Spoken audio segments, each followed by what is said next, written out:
First, look for ways to reduce your spending by lowering the cost of your purchases. Perhaps you can refinance your mortgage, find insurance for a lower premium, or use strategies to reduce taxes.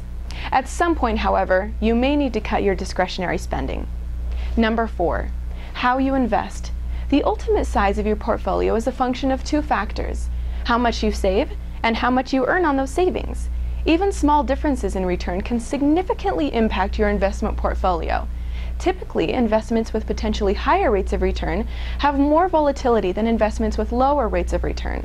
While you don't want to take on excessive risk, you also don't want to leave all of your savings in investments with little growth potential. Your portfolio should contain a diversified mix of investment categories. Number 5, how you manage debt. Before you take on debt, consider the effect it will have on your long-term goals. If you are already having trouble finding money to save, additional debt will make it even more difficult to save. To keep your debt in check, consider these tips. Mortgage debt is acceptable as long as you can easily afford the home. Be careful about taking equity out of your home in the form of a home equity loan. You might want to set up a home equity line of credit for emergency use, but then make sure it is only used for emergencies.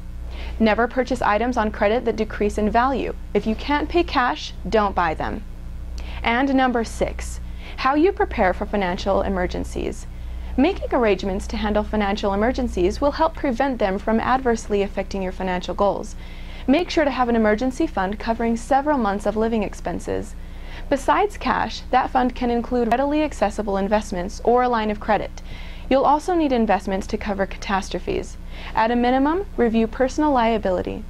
Another thing to set up is power of attorney, so someone can step in and take over your finances if you become incapacitated. Making the correct choices for these 6 basic financial decisions will help put you on the right financial course.